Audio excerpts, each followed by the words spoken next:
kids, it's me, Jenny. I'm getting ready to go kayaking with Brant, but I wanted to talk to you about your story today. It's all about faith. At the very beginning of the year, I felt God calling me to go to Liberia, but I didn't have any money to get there. No money.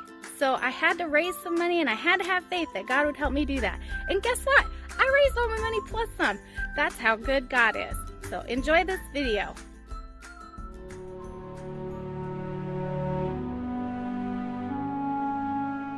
The enduring testimony of the Apostle Paul is that God can change anyone.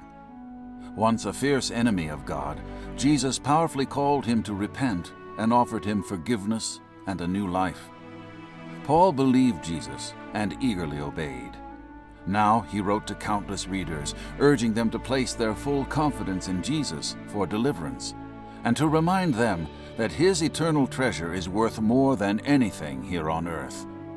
Paul reminded them of the faith of Abraham and how he sought after the promises of God as the ultimate treasure, because Abraham believed God.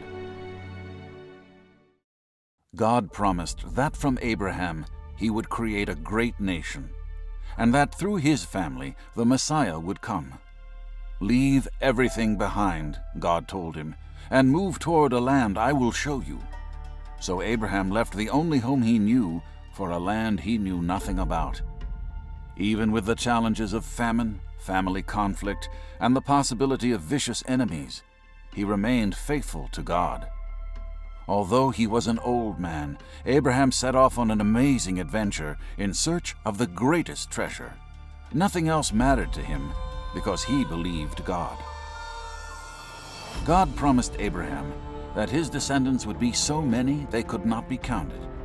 God said to Abraham, "Look up into the sky and count the stars if you can.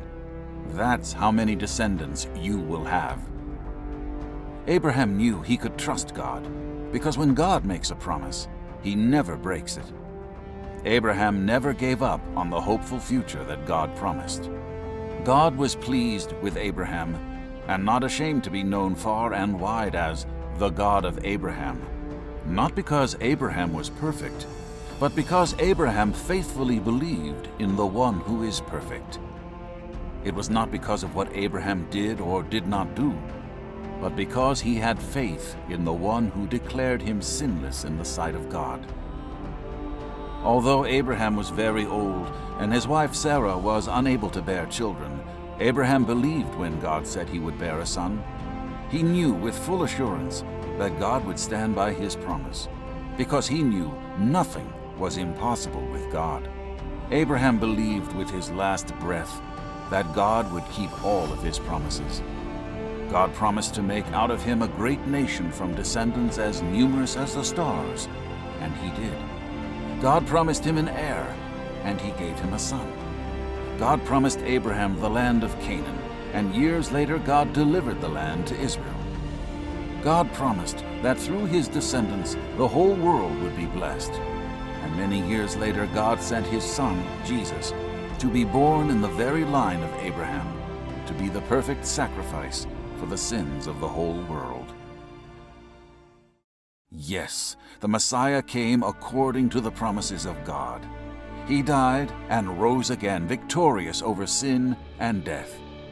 All those who declare Jesus as Lord and believe in their heart that God raised him from the dead will be saved. Abraham caught a glimpse of God's plan and believed. Like Abraham, we can also put our trust in the promises of God and become part of God's family because of the cross and by faith.